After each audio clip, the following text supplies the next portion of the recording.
Africans and citizens of the world. Welcome to this brief press conference of the Citizens Coalition for Change as led by Advocate Nelson Chamisa. Let me start by apologizing for a delay. We received a request that some members of the media had some engagement and they felt that it is important to wait for them. We were here on time, but we always, that as CCC, we promote free press, and we also, as a communications department, we work very well and very closely with members of the media. We always want to do our best to accommodate journalists to do their job to the best of their abilities. Thank you very much. We called for this press conference to basically update the nation and members of the media following letters that have been circulated on the internet, where the impositor Chabangu, as he has been known in the political market in this country, has released a letter purportedly recalling councillors of the Citizens Coalition for Change. And we felt that it is important, in light of this development, to assert these following three critical facts to members of the media and Zimbabweans. The first thing we wanted to update the nation on is that the party, in October last month, took to the High Court of Zimbabwe in form of a High Court summons against Chabangu, who is an impositor who has been claiming for the past few weeks and has rose into fame in our body politic as the Secretary General of the Citizens Coalition for Change. The party took this legal route to ensure that we protect our organization and our movement, and therefore we actually received an update just yesterday that in relation to that High Court application, Chabangu, the impositor, has responded, and we expect that issue to be heard at the High Court of Zimbabwe. Pursuant to that, our legal representatives, Shawa and his team, have actually been engaging Parliament and local government ministry to make them aware that there is a lawsuit against Chabangu by the CCC party to ensure that, number one, they don't take any correspondence from this impositor. Number two, to make it aware to them and to reiterate our position that CCC does not have a position of the Secretary General, and that Chabangu is not part and parcel of the leadership collective of the Citizens Coalition for Change. And thirdly, to confirm that the Ministry of Local Government and, more importantly, Parliament Speaker Honorable Mudenda, an officer of the law, should not act to any correspondence that come from Chabangu. We did not only end there, we also engage other critical government departments and other stakeholders and fellow citizens to disregard any communication that come from Chabangu on the issues and the reasons that I've stated above. That he is not the Secretary General of the CCC and he does not represent the Citizens Coalition for Change. He's an impositor who acted on fraud. And I will take this opportunity actually to remind the Zimbabwe Republic Police and send our plea to the police that please act on the matter that we reported to the police. He's a fraudster and it's a criminal offense. And we have written to the police, we have reported the matter, we have shared with the media the RRB number, and we expect that the police, in their traditional professional manner, investigate and arrest this fraudster who has taken over illegally the movement of the citizens, particularly our intellectual properties, our signatories, our logos, our symbols, and going berserk in different offices, masquerading as an official of the Citizens Coalition for Change. So in that regard, we want to assure citizens to be steadfast. Mature citizens, we assure them strongly as their movement that we have taken important steps both domestically, regionally, and internationally to ensure that we protect our movement and protect our people. This plot that you see is a broad manifestation of the constitutional crisis that has visited our country. That constitutional crisis is born out of Zimbabwe's disputed election. The attack on the authentic opposition is born out of disputed election. An election that we won, an election that we defeated Mr. Mnangagwa and Zanu PF. That's why you have seen them attacking them. Why are they attacking CCC? They are attacking CCC because they don't want an authentic opposition in this country. They want an opposition that they can control. And that is the character of authoritarian regime world over, that we must have an opposition that we control. We have refused to be controlled by our opponents. Zanu PF is our competitor as a political party, and we don't be taken into being their player or their partner. We are an authentic alternative in this country, driven by the agenda to see change and transformation in this country. That's why you are seeing them now taking impositors, giving them temporary powers to try and masquerade as leaders of the alternative. Anyone in the media can testify to this. You have followed CCC since its inception from the 24th of January 2022. No journalist can confirm in their knowledge that they've seen. No Zimbabwean can confirm that they saw this impositor in the rank and file of the alternative. What does that do? It confirms the circus that has been born out of this constitutional crisis. How do we reduce a country into a joke of a nation where we disregard electoral politics and electoral democracy because of the agenda to try and undermine an opposing voices? That is what is happening in our country. You can testify, fellow Zimbabweans and fellow citizens. It is clear for all who care to listen, to understand. In our history of campaigning, we launched this party, went into a by-election in 2022. We won these seats. Citizen supporters us, went into this election, came up and tried. We made sure without doubt that we frustrated Zanu's attempt for 2/3 majority. And that's why we're being punished. That's why they've picked. But that's the character of authoritarian regime, to pick any individual and give them powers over the citizens project. That's why you see all this. We are spending $5 million US. That is the money that has been budgeted by ZEC just for the by-election of the 9 members of parliament and councillors that is oncoming. That money is coming from taxpayers' money. That's why this issue is not a CCC issue. It's not a partisan issue. It's for all who care about democracy and the future of our country. Right now, we have problems in our country. Look at the state of our health facilities. People are dying of diseases that could have been dealt with, but taxpayers' money is being spent on political issues. Why should our country be left in slow careering for 5 years?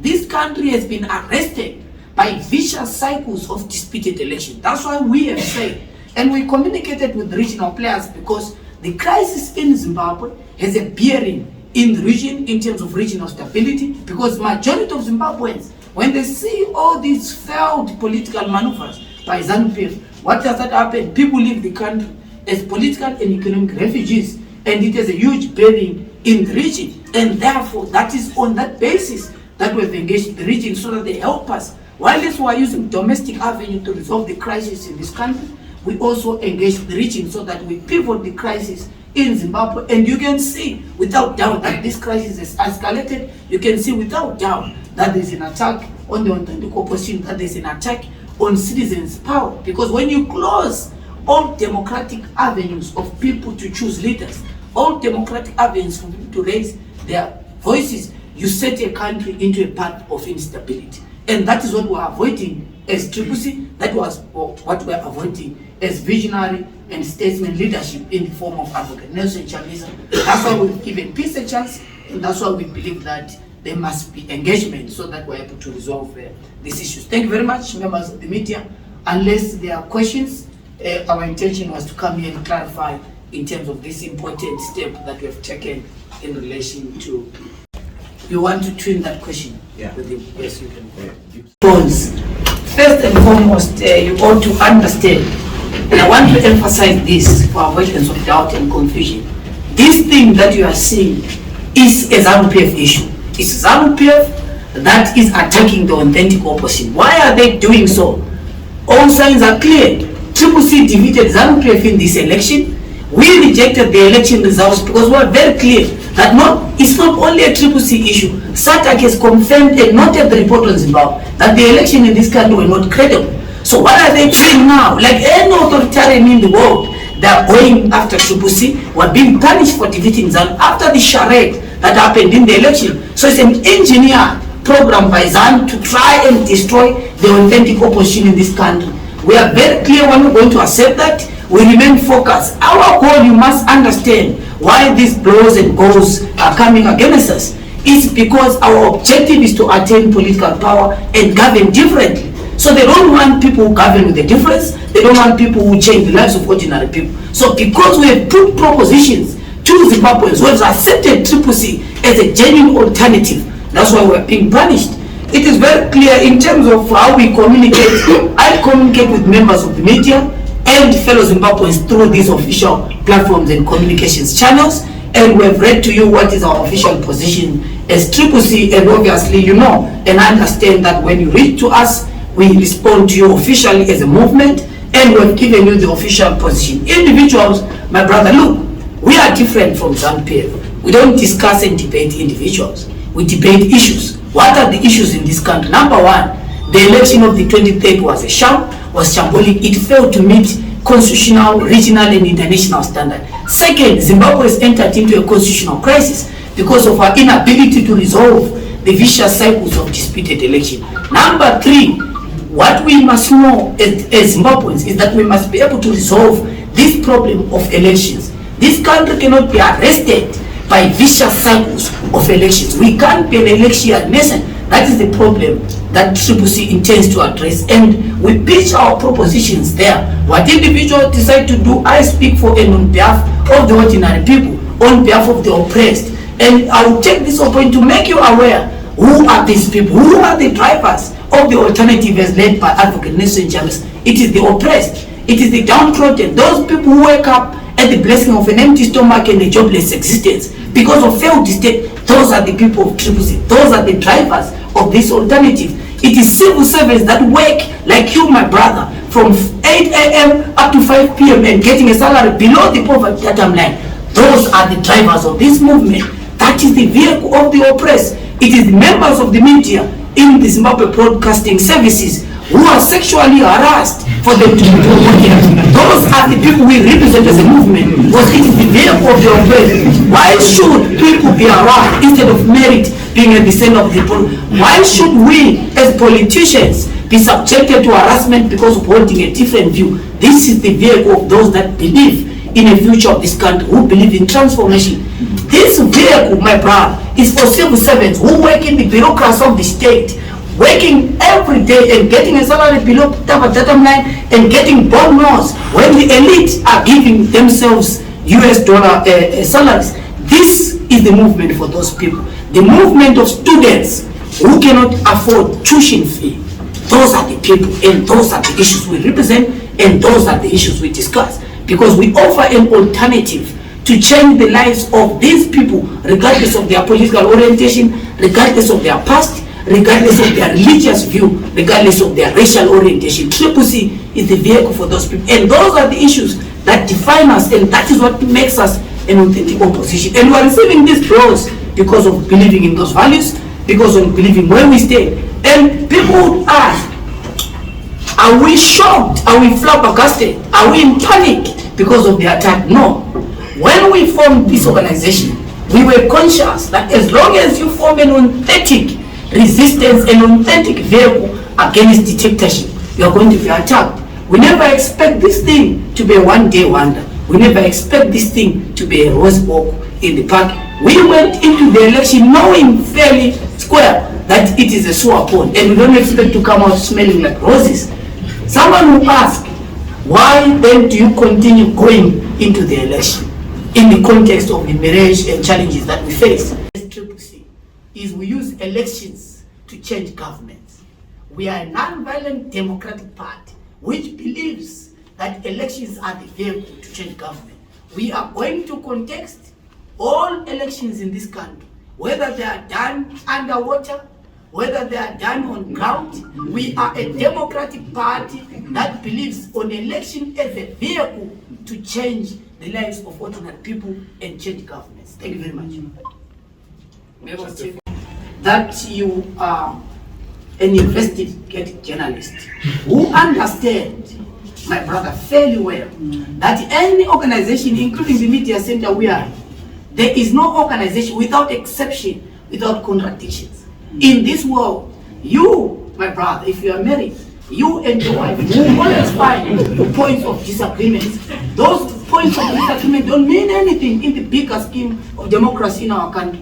We can debate, we have had our debate in the party about which color we should choose. Then if you report that a certain leader has a different view on the color we should choose, then you want to say there are fissures. There are no fissures, there are no contradictions. We are a democratic party, we have discourse, and we defeat each other at the level of superior logic. Our difference with our opponent is that we don't criminalize holding a different view. So everyone in the democratic movement, the CCC, has an opportunity. That's why we have the Citizen National Assembly as one of the important governing bodies of the party to debate. When you come to those meetings, you think we don't meet eye to eye because we want to debate and sharpen our views on how to rescue Zimbabwe from this crisis. And naturally, my brother, me belonging to the Apostolic Faith Mission of Africa and you belonging to SDA is a point of difference, right? But we are brought together by the idea of change, brought together by the idea of making the lives of ordinary people better. So that, I hope we sufficiently answered there. Monamo, I don't know that person. I'm sure you follow CCC. You have not heard that name yourself, unless maybe in other private conversation. We don't know the same individual. I don't know if CCC does not know the same individual. The question on engagement. Yes. Look, President Chamisa is focused on the task to make sure we make a resolution as a movement that our post-election agenda is in and around building a credible alternative.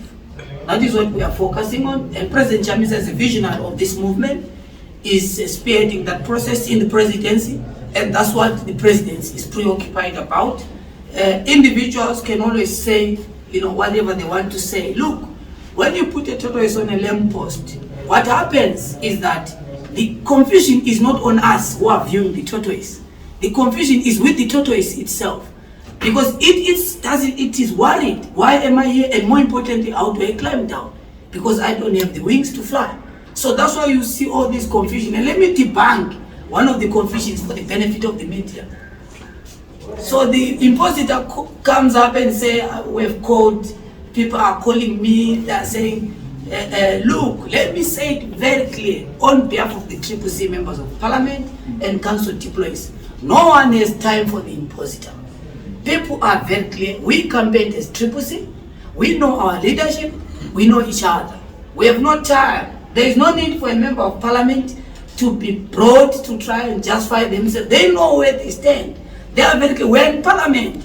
Our mandate as members of parliament is fundamental on two things. And if you had followed parliament debate yesterday, you would tell why we're in that parliament. Number one is to make sure that we hold the executive to account. And we're doing so without favor. We're doing so without fear. And we're prepared to do so with our certain plan. Number two is to make sure that we represent our constituencies. And that's what we're doing by crafting a pro-poor law. That is our agenda in parliament. Members of parliament are very clear on that responsibility. And they know you cannot wake up, my brother, today and want to try and tell me that my mother is Mrs. Gumbo. Mrs. Gumbo is not my mother. My mother is Mrs. CCC. It doesn't change. That is a fact. Even if you decide to paint it or tell each other in different corridors on who my mother is, I know my mother, I talk to my mother, I remain with my mother. And with my colleagues in the family, we are very clear. We are decisive, we are united on the agenda to win Zimbabwe for change. We are very clear. We speak for and on behalf of those people. They shouldn't be dragged to speak in their individual capacity. We speak because we are leadership collective. We speak through those designated with the certain bureaus. So we are very clear, we are very happy. We meet in different platforms. We are focused. There's not going to be any effect on members of parliament that are set to the record. There's not going to be an effect on our councillors. Councillor Ian Marcon is going to continue with these responsibilities because we've taken the issue of the impositor to court and made it very clear to the court that this is who you are, these are our governing statutes, these are the organs of our party. So we'll hear that update from the High Court at the right time. I think the terrorist organization, we're a constitutional party. that believes in Chapter 12 institutions, that believes in rule of law, that believes in making sure that we take all the necessary legal steps when there are problems that we are confronting. It is very clear to us as a movement, we might have problems with certain decisions that might be made, and every judgment, we respond to every judgment that comes from different courts in our country, every decision that comes from different organs of the state, we respond to them from case to case. Because we're a constitutional party, we exhaust all those avenues, because court is a theatre of the struggle for the people. Parliament is a theatre of the struggle for the people. Council is a theatre of the struggle for the people. And we must make sure that we exhaust all those avenues. That does not stop us from using other avenues. We have avoided the temptation of breeding instability in our country because we are responsible leadership. And that's what we have. So it doesn't mean that we have problems. We mentioned problems with the commission. It's not a CCC issue. If ZEC fails its fidelity to the constitution, it is failing Zimbabweans. It's not a CCC issue. Why should ZEC fail CCC when it is funded by taxpayers? It is failing the ordinary people. It is failing the oppressed. And I conclude with you, my brother, on your question. It is very clear. Those who want to advise the party ought to have a conversation with the oppressed, because this movement is driven by the oppressed. It is owned by the oppressed. So the discourse must be within and among us with those that own this movement. And every strategic move that the party takes announces to its people. So people can hold their views on what they think. You agree that this issue has generated conversations in our country, and everyone is interested about it, and everyone has different views. That's why we meet with the citizens. That's why we talk with the people. We had a different view as the leadership collective about participating in the by-election, because you know without doubt that we are spending taxpayers' money in that election, but citizens are very clear and they detect the political program of our party, because we are citizen-centric, we are citizen-based. Every political decision we make has to be with the people. We have to consult the people, and the people detect the strategic direction and the strategic focus of our movement. Members of the